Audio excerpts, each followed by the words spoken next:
Bonjour à tous et bienvenue pour cette nouvelle vidéo que vous attendiez avec impatience. Ça y est, elle est là, l'Andorre, qu'est-ce qu'on en pense? Vous le savez, j'ai fait une vidéo il n'y a pas si longtemps que ça, il y a 3 jours, pour dire que je voulais me barrer de la France. Il y a beaucoup trop de soucis, je vais pas revenir dessus. Je vous invite à aller voir la vidéo que j'ai faite il y a 3 jours qui s'appelle Pourquoi je quitte la France et où je vais, à savoir a priori en Andorre. Et donc l'Andorre, il s'est passé pas mal de choses. J'y suis allé pendant une semaine et j'ai plein de trucs à vous dire. Donc la vidéo sera à peu près structurée. Je me suis mis pas mal de liens pour essayer de ne rien oublier, mais voilà, je me laisse aussi libre de divaguer et de rebondir sur un truc ou un autre. Et d'ailleurs, si la vidéo vous plaît, et si mettons, je sais pas, elle a plus de 200 likes ou j'en sais rien, on verra ça après ensemble. Si la vidéo vous plaît, mettez-moi vos questions en commentaire et je pense que je ferai une FAQ pour faire une seconde vidéo et répondre à toutes vos questions. Bien sûr, je précise, je suis allé en Andorre une semaine, donc je connais pas tout, même si j'ai rencontré beaucoup de personnes, beaucoup d'interlocuteurs très intéressants et aussi professionnels qui m'ont donné pas mal d'infos croustillantes et intéressantes. Et donc je pense que je peux quand même répondre à pas mal de questions. Et de toute façon, si je sais pas, je vous dirai je sais pas, mais au moins on échange ensemble. Allez, c'est parti directement. Dans la vidéo, on commence par les avantages, ensuite les inconvénients et à la fin l'expatriation, comment on fait. Je le redis, je reviens pas sur les raisons qui me poussent à partir de la France. Allez voir la vidéo que j'ai faite il y a 3 jours, mais je pense que l'image est assez parlante. Juste avant quand même, on commence par juste resituer très rapidos l'Andorre. L'Andorre, c'est un tout petit pays qui est situé entre la France et l'Espagne. On le voit même pas de loin en fait, tellement c'est tout petit. Donc c'est juste ici. Je vous rappelle aussi qu'en Andorre, c'est un système particulier. Et pour la faire courte, depuis Napoléon, c'est des coprinces qui sont censés diriger l'Andorre. Alors en vrai, c'est plus théorique, parce que les coprinces, c'est l'évêque d'Urgell et Macron actuellement. Mais dans les faits, il y a un chef du gouvernement et Macron, on s'en carre le cul. Et heureusement. Bref, ensuite, sachez que l'Andorre est découpée en plusieurs régions qu'on appelle des paroisses. Ce découpage en paroisses est dû à l'histoire et à la culture chrétienne de l'Andorre. Donc il y a différentes paroisses qui sont un petit peu l'équivalent de nos régions. On a la paroisse d'Ordino, on a la paroisse de Canillo qui fait la frontière avec la France, on a la paroisse d'Ancan, la paroisse de Escaldès, la paroisse d'Andorre-la-Vieille, avec sa capitale Andorre-la-Vieille, parce qu'en fait, la plus grosse ville d'une paroisse porte le nom de la paroisse, en gros. Et la paroisse, pour finir, de San Julia, qui fait la frontière avec l'Espagne. Sachez que au niveau historique, avant 2009, Andorre était considéré comme un paradis fiscal et depuis, en fait, il y a des accords avec l'UE, avec la France, avec l'Espagne, donc c'est plus tout le cas. Du coup, il n'y a pas de problème par rapport à ça, du fait d'aller en Andorre et du fait aussi d'avoir de l'argent dans une banque andorrane, etc. Tout va bien de ce côté-là. En fait, c'est juste que l'Andorre a dû un peu se dépatouiller. C'est un peu un pays à la base, on va dire de pirates, on va dire ça comme ça, qui a réussi à s'adapter et à se mouvoir comme ça entre toutes les différentes époques. Sachez qu'en Andorre, il n'y a pas de militaires, il n'y a pas d'armée et malgré ça, ils ont réussi en fait à survivre à toutes les guerres sans jamais vraiment prendre parti, en esquivant un petit peu les trucs. Et du fait de leur position et de leur petitesse, ils ont pu comme ça développer, entre guillemets, une espèce d'économie un peu en mode flibustier et qui a débouché au final sur une fiscalité très attractive, voire même trop attractive, puisque donc, comme je disais, c'était considéré comme un paradis fiscal. Mais bon, depuis ça a changé. Par contre, ça se retrouve encore sur un de leurs plus gros marchés au niveau économique. On parle bien sûr de la vente de tabac, parce qu'on y revient après, mais en fait, il y a une TVA à 4,5% en Andorre, et donc c'est très attractif de récupérer ces clopes du coup en Andorre. Même si on ne peut pas dépendre que de la vente de clopes ou d'alcool pour assurer une économie, d'autant qu'il y a de moins en moins de fumeurs, et donc ça peut être compliqué. Et d'ailleurs, cette histoire va déboucher sur une problématique dont je parle en seconde partie de la vidéo. Voilà donc pour le petit résumé pour resituer l'Andorre, et maintenant on attaque directement avec les points positifs, plus ou moins dans l'ordre de préférence, selon mes choix, mes goûts. Alors tout d'abord, et je me devais de commencer par ça en tant qu'ancien policier, le taux de criminalité en Andorre est proche de 0. C'est un des pays les plus sûrs au monde et franchement ça fait du bien. Moi encore ça va, je suis un gars et j'ai pas trop peur et j'étais flic avant, mais ma femme, je sais qu'elle peut pas sortir le soir, c'est trop compliqué, la France, c'est... Non, j'ai dit que je parlais pas de la France. Ok, on parle juste de l'Andorre, Donc voilà. Très peu de criminalité, et en plus si quelqu'un fait un truc, elle est très vite attrapée. Et d'ailleurs il se passe tellement rien à ce niveau-là en Andorre que dès qu'il y a un crime entre guillemets, un vol ou quelque chose, ça fait la une des journaux et le mec est attrapé très vite parce que c'est compliqué de sortir de l'Andorre. Et puis il y a aussi pas mal de caméras et même juste de flics en fait dans la rue. Il y en a quasiment de partout, des voitures qui circulent très régulièrement en fait. Alors moi j'aime beaucoup. Peut-être que ce sera un inconvénient pour vous, mais moi, être en sécurité et pouvoir laisser mon portable sur une table pendant que je vais aux toilettes, ou même carrément laisser les clés de ma voiture sur le contact alors que je suis pas dedans, et revenir un quart d'heure après et que ce soit encore là, pour moi c'est une dinguerie d'être en sécurité comme ça. Et d'ailleurs c'est un truc qu'il faut faire gaffe parce qu'apparemment les Andorrans, quand après ils vont ailleurs, justement ils font surprendre et ils se font dépouiller, parce qu'en fait ils sont plus habitués à ce qu'ailleurs ce soit autant l'insécurité. Et d'ailleurs, cette sécurité est sans doute aussi due à ça en fait, au fait qu'il faille devoir avoir un casier judiciaire vierge pour être résident en Andorre. Après, pour tout ce qui est obtention de la résidence, j'y reviens à la fin de la vidéo, je vous dirai tout, comment ça marche. Sachez aussi que je trouve que ce niveau de sécurité est aussi en lien avec la propreté en Andorre. Franchement, c'est super propre, c'était une dinguerie. Je me promenais dans Andorre-la-Vieille et je regardais le sol et j'étais étonné en fait de ne pas voir de clopes. Alors bien sûr, t'entends, il y en a, mais genre sur des mètres et des mètres, je voyais aucune clope par terre, c'était une dinguerie. Et même pire que ça, après j'ai vu une dame en fait qui faisait pisser son chien. D'ailleurs, je trouve qu'il y a quand même beaucoup de chiens en Andorre. Bref, la femme, elle fait pisser son chien. Et en fait, juste après, elle a une bouteille d'eau. Elle met de l'eau en fait sur l'urine pour la nettoyer, entre guillemets, quoi. Et après, j'ai vu qu'il y avait carrément des pubs dans la ville qui promouvaient ce truc-là, cette action-là.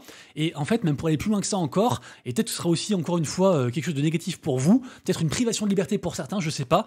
Mais sachez qu'en fait, tous les animaux en Andorre doivent se faire enregistrer auprès d'un vétérinaire et en gros ils prennent aussi son ADN à l'animal et si par exemple un jour ils voient un caca ou une grosse pisse dégueulasse et ben les agents en fait peuvent récupérer l'ADN, la matière et après en fait retrouver du coup le propriétaire et lui mettre une sacrée amende et je crois que par exemple pour les cacas je crois que c'est entre 60 et 300 € par amende donc ça peut vite monter. Donc voilà, ça c'est pour la petite histoire, mais de manière générale, je trouve qu'il y a beaucoup moins d'incivilité à tous les niveaux en Andorre, et donc y compris aussi au niveau propreté. Les gens en général ne jettent pas n'importe quoi dans la rue, ils font gaffe, ils jettent leurs mégots dans la poubelle, etc. Et donc je trouve ça incroyable. Et là où certains y voient du contrôle et de la privation de liberté, moi j'y vois du respect et les Andorrans je trouve sont super respectueux envers à tout point de vue, on en reparle après.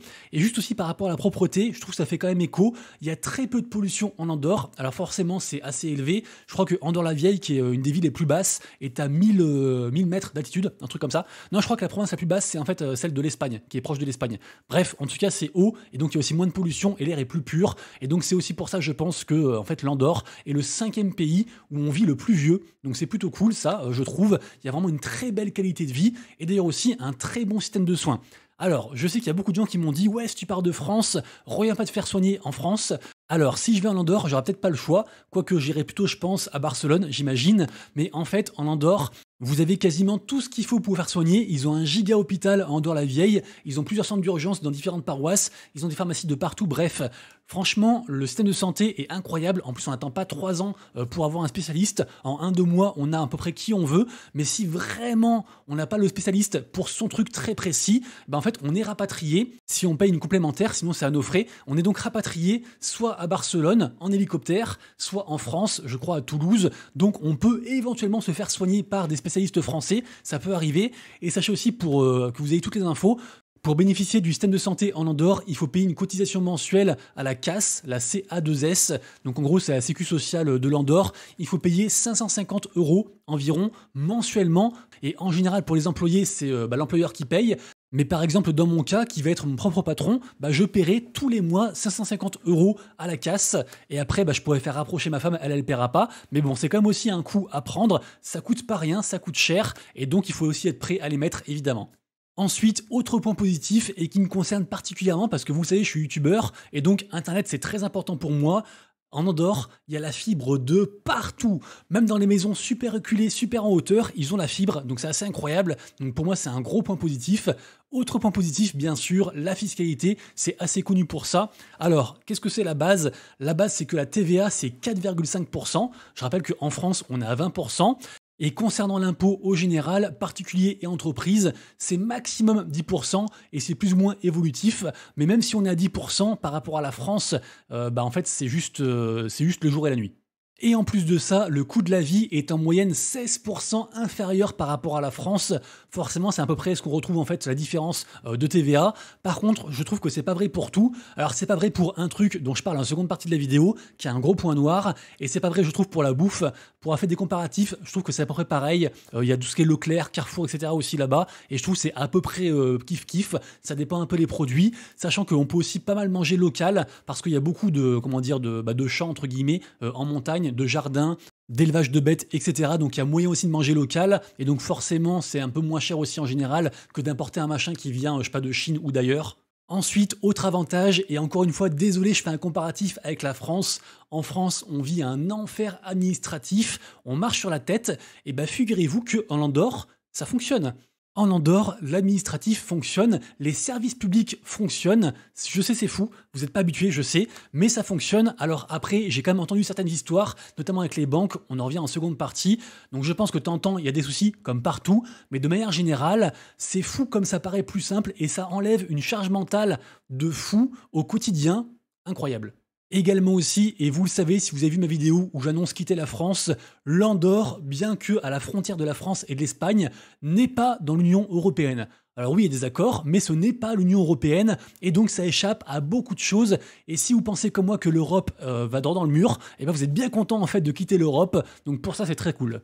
Ensuite, alors moi j'en ai pas encore, mais sachez que les enfants ont une place de choix dans la société andorrane. Déjà, ils sont en sécurité de partout. Il y a des parcs pour enfants de partout. Ce qui est assez fou parce que l'Andorre est entre guillemets en perpétuelle lutte pour rechercher plus d'espace, construire des immeubles, etc.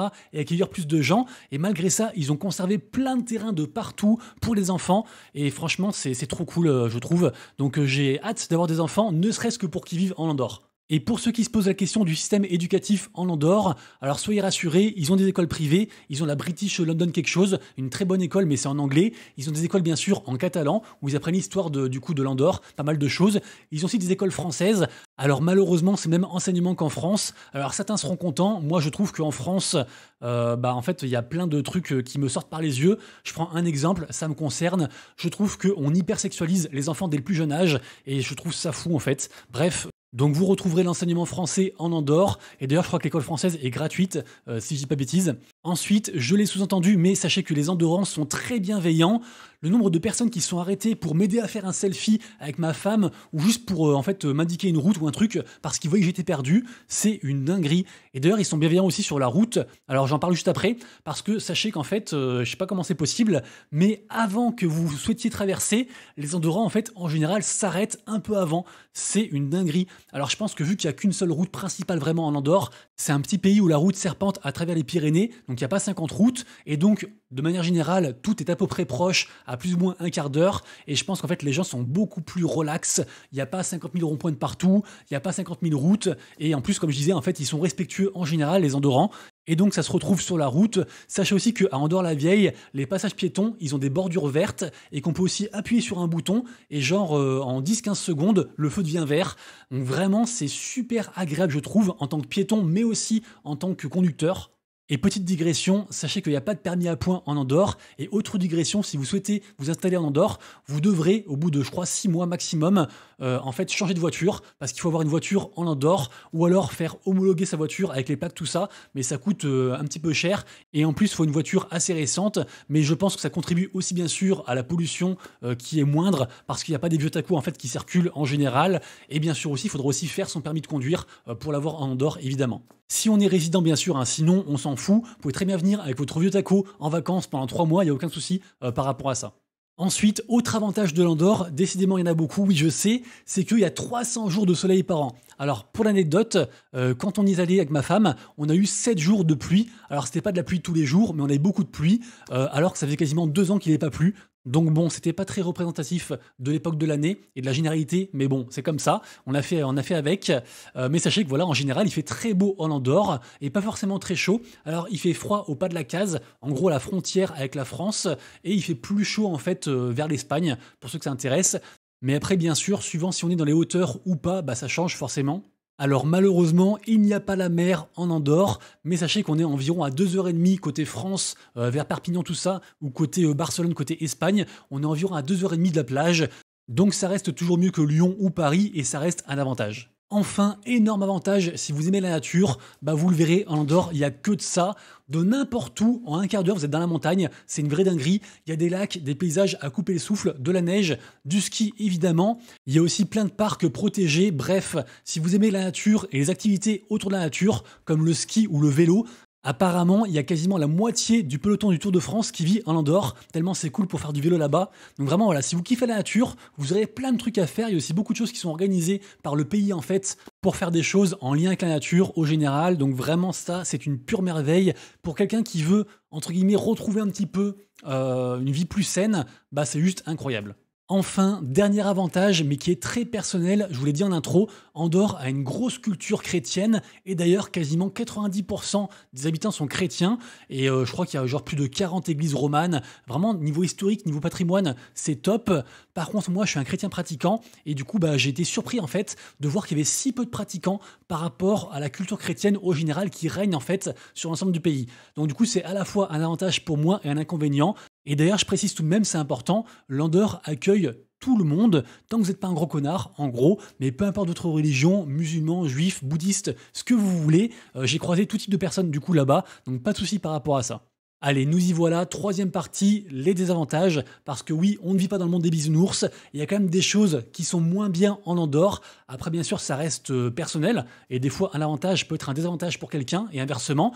En tout cas, l'Andorre, vous l'avez compris, c'est un tout petit pays, et donc, des fois, les gens se sentent enfermés dans les montagnes, ou alors, ils trouvent qu'il n'y a pas assez de boîtes de nuit, qu'on sort pas assez, contrairement à Malte. Souvent, en fait, on oppose un petit peu les deux, notamment par le régime fiscal, qui est aussi très crypto-friendly, je l'ai pas dit, mais l'Andorre et Malte sont crypto-friendly, et donc souvent, en fait, des entrepreneurs peuvent venir en Andorre ou à Malte, et quand ils sont à Malte, ils font la fête dans tous les sens, et en Andorre, c'est moins ça. Alors certes, il y a des bars, nous, on est allé dans un bar à salsa qui ferme genre à 3h du mat, donc il y a quand même des choses plus localisées, bien sûr, à Andorre-la-Vieille, mais de manière générale, c'est plus un truc tranquille, c'est plus presque un gros village l'Andorre, vraiment. Faut le voir comme ça, c'est une vie plus saine, on peut moins faire la fête, mais on peut quand même bouger. Et si vraiment on veut se déchirer, écoutez, on fait un peu de route, on va à Barcelone et on dort là-bas, bien sûr, parce que si on est déchiré, on reprend pas la route, évidemment. Et donc voilà, ça peut être un truc négatif. Pour moi, qui suis un petit peu asocial et qui suis pas forcément très fêtard, pour moi c'est un point positif. Mais sachez aussi que en dehors des périodes touristiques, qui commencent, on va dire, en juin, juillet et après l'hiver pour le ski, l'Andorre est quand même beaucoup plus calme au général, sauf bien sûr au pas de la Case, qui est en gros l'endroit qui fait un petit peu la frontière entre la France et l'Andorre, où les gens viennent chercher les clopes, et du coup c'est un petit peu plus le bordel entre guillemets là-bas, notamment sur la route, et beaucoup de gens en Andorre pensent qu'en gros le pas de la Case, c'est pas vraiment l'Andorre. Même si bien sûr je le redis et il faut rendre à César ce qui appartient à César, le pas de la Case est super important pour l'économie du pays, notamment par rapport à la vente de cigarettes et d'alcool, comme je disais en intro. Deuxième inconvénient, le stationnement, les places de parking en Andorre, c'est une vraie galère. Alors nous, on est arrivé dans une période un peu plus creuse, donc on n'a pas eu trop de soucis. Et encore, je trouve que les places en général sont très petites, notamment dans les hôtels. D'ailleurs, si vous allez en Andorre, prenez un hôtel avec parking, sinon franchement vous n'allez pas vous en sortir, ce sera une galère. Et en plus de ça, il faut quand même savoir se garer et manœuvrer. Souvent c'est très petit, je sais pas comment les gens qui ont une grosse bagnole font, mais c'est une galère. Alors moi je disais, donc on est arrivé en période, on était parti semaine dernière, donc c'était en gros mi-mai, si vous regardez la vidéo plus tard. Et donc mi-mai, il y a quand même pas mal de parkings qui sont disponibles, il y en a quand même beaucoup en Andorre, mais apparemment en haute saison, tout est pris et du coup c'est une galère pour se garer, en plus c'est payant forcément, donc franchement ça c'est un gros point négatif, d'autant que si vous êtes en Andorre, il faut impérativement la voiture, il y a des bus mais ils sont en retard et c'est une galère, et en fait pour relier une paroisse ou une grosse ville à une autre grosse ville entre guillemets, j'allais dire village à un village, il faut le faire en voiture parce qu'en voiture c'est très rapide, mais à pied c'est super long. Et malheureusement, si vous êtes dans une paroisse touristique proche des stations de ski par exemple, l'hiver c'est une galère, il y a beaucoup d'embouteillages et donc c'est aussi à prendre en compte dans le fait d'aller en Andorre ou pas, et aussi dans le fait de savoir où habiter. On en revient juste après. Ensuite, alors certes, l'Andorre n'est pas dans l'Union européenne, mais ils ont des accords ensemble et surtout là, il y a un projet qui est en train d'être monté, qui devrait, au pire des cas, si c'est voté et si c'est voulu aussi par le peuple andorran, normalement ça passe par référendum. Si c'est voulu, fin 2025, ça devrait être applicable. Et en fait, c'est une sorte de projet, une sorte d'accord économique, mais qui prive aussi l'Andorre d'une partie de sa souveraineté à différents égards. Notamment, on imagine que les 10% d'impôts seraient plutôt 15%, parce qu'en Europe, c'est normalement plafonné par le bas à 15%. Donc il y a beaucoup de choses qui devraient changer.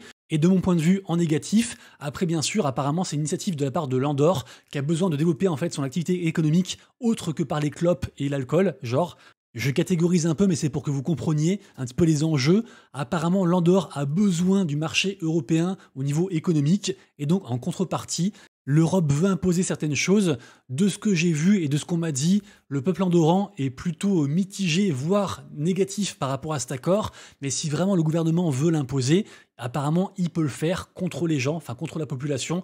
Donc ça reste une sorte d'épée de Damoclès pour ceux qui veulent s'expatrier en Andorre. Et donc potentiellement, en fin 2025, les frontières seraient plus ouvertes, on n'aurait plus besoin d'avoir un casier judiciaire vierge. Alors certes, la TVA resterait à 4,5%, mais l'impôt du coup devrait augmenter, et ça change comme ça pas mal de choses au final. Donc voilà, pour ou contre, je ne sais pas, moi je suis contre, mais je suis pas andorran. Mais voilà, je vous parle de ça parce que pour moi c'est important. Ensuite, autre point négatif, mais qui pour moi en fait n'en est pas un, parce que je pars du principe que si on va dans un pays, c'est pour s'intégrer, sinon on va pas dans le pays en fait. Mais sachez que on peut rester français entre guillemets en Andorre. C'est-à-dire que beaucoup de gens parlent français et donc des Français en fait vivent tranquillement dans leur coin, ils parlent que français et ils s'en sortent, mais sinon la langue officielle c'est les catalans. Et d'ailleurs si vous voulez bosser dans le public, entre guillemets avec des relations publiques en Andorre, bah, il faut apprendre le catalan. Par exemple ma femme est infirmière, bah, si vous voulez bosser en tant qu'infirmière, elle devrait apprendre le catalan. Et sachez aussi bien sûr qu'il y a une troisième langue, évidemment l'espagnol, mais c'est vraiment le catalan, la langue du pays. Et d'ailleurs quand on est résident, normalement, au bout d'1 an, on doit montrer qu'on sait à peu près parler le catalan, au moins genre niveau, je crois, A1 ou A2 pour le début. Et donc voilà, donc c'est un truc important pour eux, et ça préserve aussi bien sûr leur culture, donc c'est important. Et nous, en fait, en allant en Andorre, bien sûr qu'on va apprendre le catalan. Ensuite, gros point négatif, le prix des logements. Alors le prix des logements, pas à l'achat, mais à la location. À l'achat, ça a beaucoup augmenté ces dernières années, mais ça va encore. Par contre, la location a explosé, notamment les paroisses de Escaldes, Andorre-la-Vieille évidemment, et aussi la Massana. C'est très très cher, donc c'est compliqué de se loger. En gros, genre Andorre-la-Vieille, à moins de 2000 balles, en gros on ne trouve pas, pour la faire courte, ou alors c'est genre un 10 mètres carrés quelque part, assez sombre. D'ailleurs aussi faites attention à ça, parce qu'il y a beaucoup d'endroits en fait qui n'ont pas d'exposition au soleil par rapport aux montagnes, etc. Et donc c'est un truc à prendre en compte quand on loue un bien, sinon on se retrouve en fait quasiment toute l'année sans soleil quand on est chez soi. Donc bref, l'immobilier en Andorre c'est compliqué, il vaut mieux se faire entourer, il y a pas mal de pièges, et surtout comme je dis ça coûte très très cher. Alors évidemment si vous allez dans un coin perdu, côté pas de la case, vous paierez beaucoup moins cher, on peut trouver des choses à moins de 1000 € par mois sans problème, mais moi de ce que j'ai vu et de ce qui nous intéresse, c'est-à-dire un truc pas trop perdu et qui soit à peu près décent, en gros il faut compter entre 1300 et 1500 par mois pour être dans un endroit sympa, type Canillo, Ordino ou Sainte Julia, que j'ai bien aimé aussi. Donc immobilier compliqué, et à la location, vraiment c'est un enfer. Donc en général, quand on s'expatrie, quand on arrive, on prend ce qu'on peut trouver, et une fois qu'on est dans le pays, bah, on commence à chercher un truc mieux, mais c'est galère, c'est galère. Pour les points négatifs, moi c'est tout ce que je vois, sauf si j'ai oublié quelque chose. Si vous avez autre chose en tête, n'hésitez pas à me partager ça en commentaire, on discute, on échange. Posez aussi vos questions bien sûr et likez la vidéo. Merci à tous du coup pour mon travail et pour ce partage ensemble. On arrive donc à la 4e et dernière partie, la partie comment être résident. Alors spoiler alerte, moi je ne peux être que résident d'une seule façon, à savoir de base il y a 3 façons. Il y a la résidence active, la résidence passive et ce qu'on appelle le digital nomade. Le digital nomade, qui est adressé de base, je simplifie grandement, hein, aux personnes qui peuvent bosser n'importe où dans le monde avec un ordi, bah en fait ce truc-là est quasiment plus donné du tout. Ça coûte assez cher et le truc en fait c'est qu'il n'y a pas d'assurance de pouvoir le choper à la fin. Donc on débourse, on attend, c'est long et à la fin on se fait refuser. Donc moi en fait de base c'est un truc qui est fait pour les youtubeurs entre guillemets ou les gens qui sont employés par une boîte ailleurs qui peuvent bosser de leur ordi en mode à la maison entre guillemets. Bah en fait ce truc-là est plus donné. Donc c'est très dur de l'avoir et du coup tous les gens que j'ai vus m'ont déconseillé de le faire parce que ce sera une perte de temps et une perte d'argent. Ensuite, vous avez la résidence passive, mais la résidence passive, c'est pour les gens qui veulent habiter passivement en Andorre, c'est-à-dire pas toute l'année. Et pour la faire courte, alors là, les chiffres sont faux. Je crois que maintenant, il faut 840 000 balles d'investissement dans l'immobilier, une boîte andorrane pour y prétendre. Et donc, c'est en dehors de mon budget, évidemment. Donc ça aussi, pareil, on l'a rayé. Il me reste donc l'option résidence active, et de toute façon c'est ce que je veux. Moi je veux être actif dans le pays, je veux vivre à l'année en fait en Andorre, et pas juste profiter d'une fiscalité avantageuse. Moi vraiment je veux m'intégrer dans ce pays, et donc la résidence active, pour l'avoir, c'est pas donné à tout le monde. De base, il faut créer une boîte en Andorre. Ça coûte, ne serait-ce que pour le gouvernement, 3200 €. Après, il faut bien sûr aussi payer quelqu'un qui va vous aider. J'en parle après. Il y a aussi différents frais.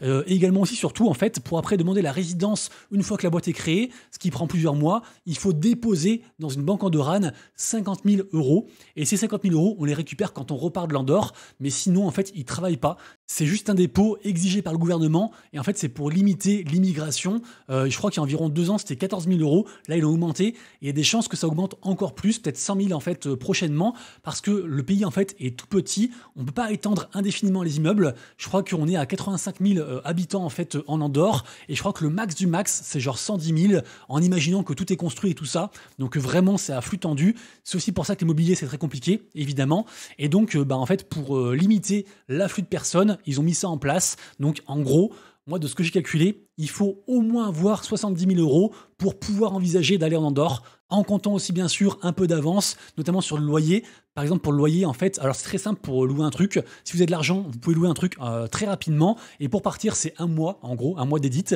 Et donc, pour louer quelque chose, en fait, il faut donc payer un mois de loyer en cours, 2 mois de caution et 1 mois pour l'agence. Donc, faites le calcul. Déjà, si vous avez un loyer de 1500 €, bah, ça fait déjà 6000 balles en fait qui partent directement. Et plus, en fait, pour faire tout ça, il faut vous faire accompagner parce que forcément, a priori, vous parlez pas le catalan, comme moi. Et donc, toutes les démarches sont en catalan. C'est pour ça qu'il existe le système de Gestoria en Andorre.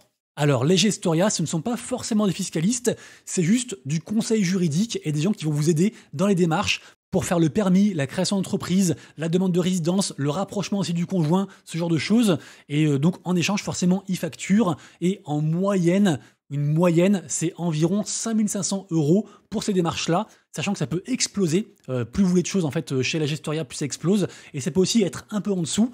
Mais après, on peut aussi tomber sur des gens un peu incompétents. Donc c'est compliqué. Il y a plein de Gestoria de partout. Beaucoup de personnes se sont improvisées Gestoria par opportunisme et donc il y a aussi pas mal de soucis par rapport à ça. Donc souvent c'est par rapport au bouche à oreille que ça fonctionne. Moi j'ai pas encore décidé quelle Gestoria je vais employer. J'hésite encore entre 3 Gestoria différentes. D'ailleurs, petite digression, mais la Peguera, j'ai eu un rendez-vous avec eux et je crois que eux ils demandent genre 22 000 balles pour le truc. Alors que celui d'en dessous, par exemple, MC Assessors, il demande environ 6 000 balles. Et en plus, le gars s'y connaît aussi en crypto. Donc bref, du coup, je me renseigne encore par rapport à ça.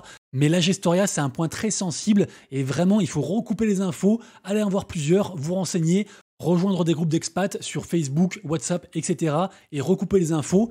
Également aussi, il faut impérativement s'entourer d'un conseiller fiscal en France pour quitter la France et faire en sorte que ses affaires soient, entre guillemets, carrées. Parce que sinon, en fait, vous n'êtes pas à l'abri, même s'il y a une convention en fait, de non-double imposition en France et en Andorre, vous n'êtes pas à l'abri de prendre un redressement fiscal si vous avez mal fait les choses dès le début. Donc, il faut les deux, conseiller fiscal et Gestoria. Alors bien sûr, il y a encore pas mal d'autres subtilités à savoir, comme par exemple aussi qu'il faut domicilier sa boîte en Andorre, et donc ça peut aussi coûter de l'argent en fait mensuellement. Et donc voilà, mais je vous ai dit à peu près le global à savoir. Si vous avez des questions, n'hésitez pas à les partager en commentaire, sachant que c'est quand même beaucoup plus simple qu'en France, même s'il y a quand même beaucoup de gens qui veulent aller en Andorre, et donc les délais sont un petit peu longs. Pour faire le tout, en gros, pour créer sa boîte, plus demander la résidence, il faut compter entre 5 et 6 mois, et après tout ce qui est permis, etc., vous le ferez après. Il faudra aussi bien sûr créer un compte bancaire pour votre boîte et pour vous. Et côté banque, c'est assez compliqué. Il y a peu de banques en Andorre et beaucoup en fait sont un petit peu incompétentes sur certains soucis. Par exemple, côté crypto, apparemment les 2 meilleurs, c'est Handbank et Morabank. Mais pour chaque spécialité, entre guillemets, immobilier ou autre, une banque peut être mieux qu'une autre. Donc c'est aussi bien en fait de garder un compte bancaire dans un autre pays, comme par exemple la France, évidemment, mais vous pouvez aussi créer un compte à l'étranger ou faire un compte Revolut ou autre, mais gardez toujours des comptes ailleurs aussi qu'en Andorre pour éviter que si votre compte en Andorre est bloqué, vous puissiez plus rien faire. Pour finir, sachez tout de même qu'il existe encore une autre façon de devenir résident en Andorre, qui est à la fois beaucoup plus simple au niveau des démarches, mais beaucoup plus compliqué dans les faits, parce qu'en fait, il faut tout simplement être recruté par une boîte andorrane, et donc souvent, en fait, il faut savoir parler catalan, donc c'est pas tout le monde qui est bilingue en catalan. Par contre, je sais que certaines personnes qui ont vraiment des spécificités importantes, je pense à un neurochirurgien qui a pu se faire employer par l'hôpital d'Andorre et en gros, via une Gestoria, il a pu se faire en fait résident très facilement. Donc c'est possible, si vraiment vous bossez dans un truc très pertinent, pourquoi pas. Moi, ça ne me concerne pas et finalement, c'est qu'une question d'argent parce qu'après le reste, c'est formalité un peu latente. Et si je faisais tout maintenant, je pourrais en gros être résident en Andorre pour fin d'année. Voilà, j'espère que cette vidéo un peu longue vous a plu. J'espère que j'ai couvert à peu près le spectre large de l'Andorre. Si j'ai oublié quelque chose, dites-le moi en commentaire. Si vous avez des questions, dites-le moi en commentaire. Et comme ça, je ferai une seconde vidéo comme je disais. N'oubliez pas de liker. Merci d'avoir vu la vidéo, évidemment. Prenez soin de vous, de vos proches. À tout bientôt. Ciao.